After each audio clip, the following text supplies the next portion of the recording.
If history is the sum total of things that could have been avoided, 1993 will be reckoned as a year of sordid events that should have been avoided.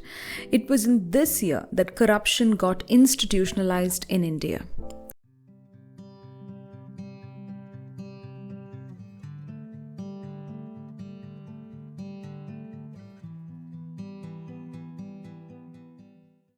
The Supreme Court delivered a historic judgment on March 4, 2024.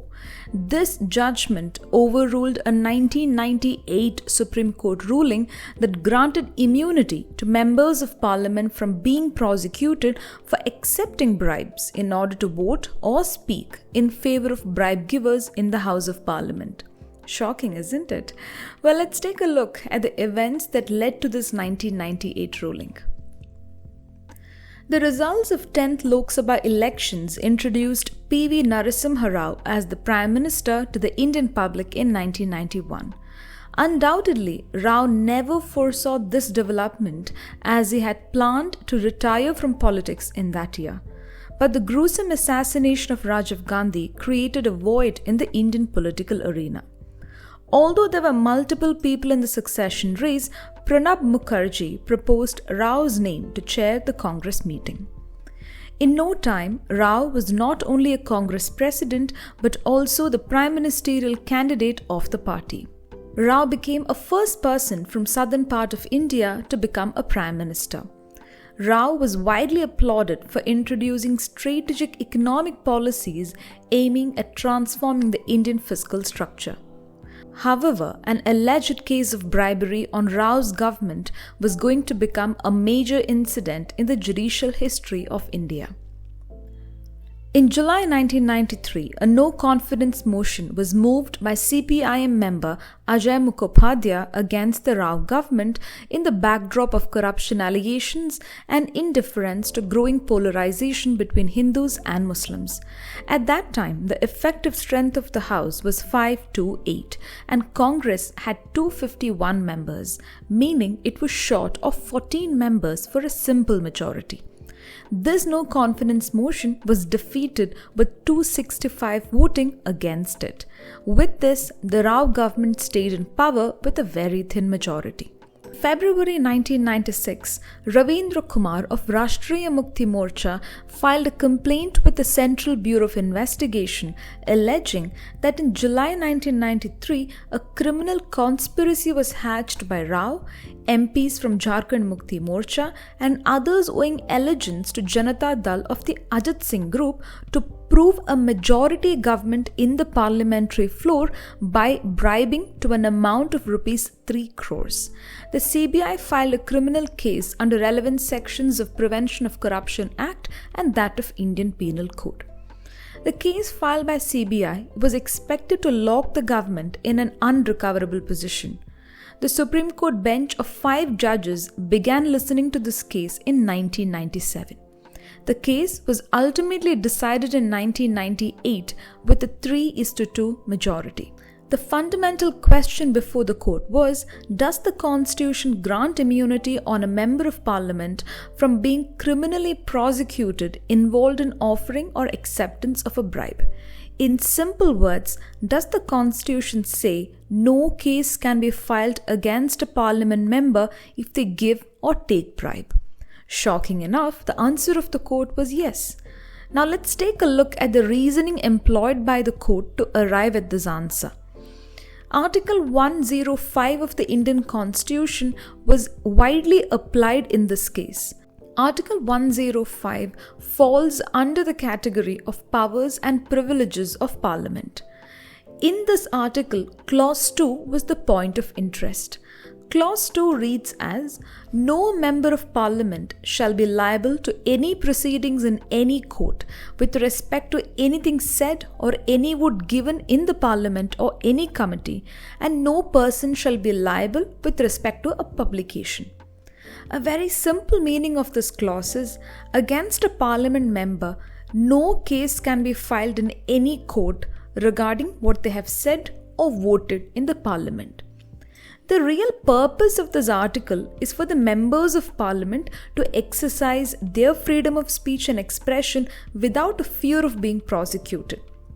In other words, a member of parliament can talk whatever they want to and vote for whoever they want to in the parliament, and the constitution guarantees for this no case can be filed against you. But in 1998, the Supreme Court involved in the interpretation of this article in a way that was unprecedented until that point. The article states that a parliament member cannot be prosecuted for any vote given in the parliament. Since the case directly questions the vote given during a no confidence motion, the court interpreted that since Article 105 allows a member to vote for whoever they want to, and since for such voting they can't be brought before the court, these members actually have immunity.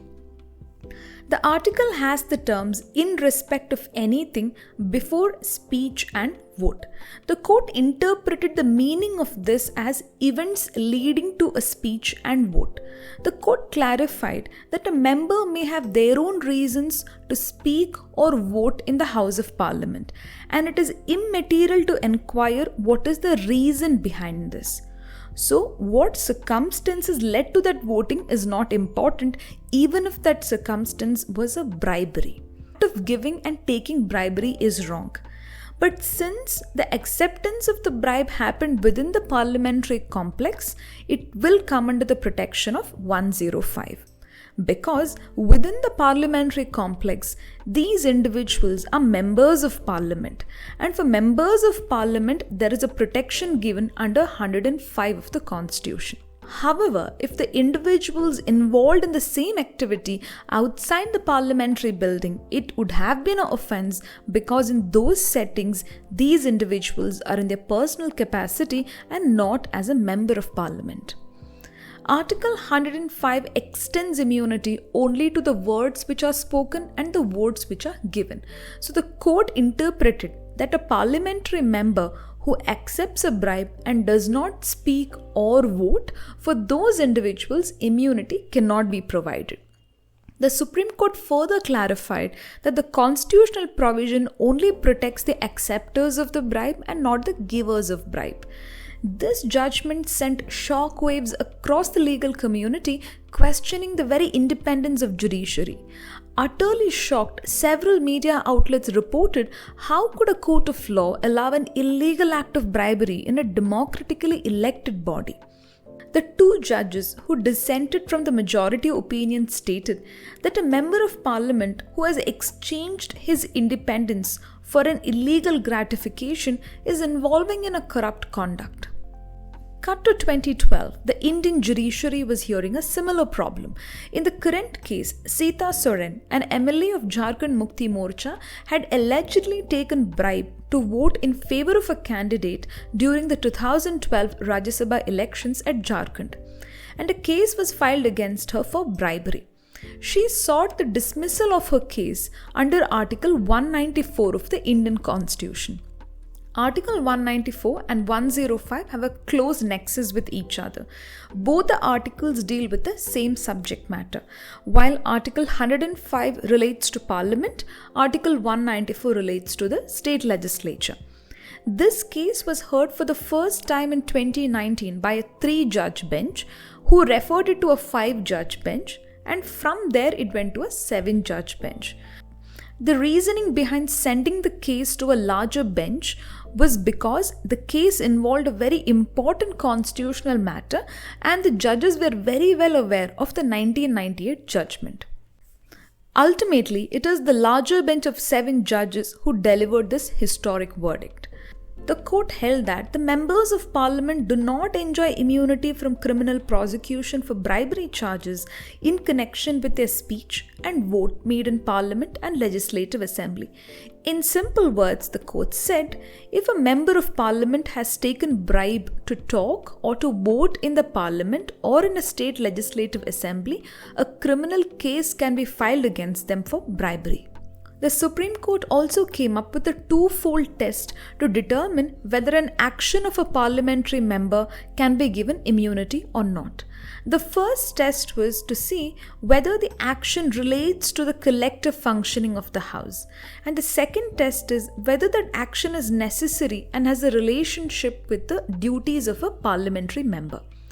This judgment rectifies a major error committed by the Supreme Court in 1998. The court clarified that bribery is not protected by parliamentary privileges, and the interpretation of the 1998 verdict was contrary to Article 105 and 194. With this, the P.V. Narasimha Rao judgment of 1998 stands overruled. The decision of Supreme Court in Sita Soren versus Union of India was widely celebrated across legal and political communities for successfully rectifying an erroneous stand taken by the court in 1998. Thank you for watching. For more such content, please subscribe to our channel. We'll see you in the next video.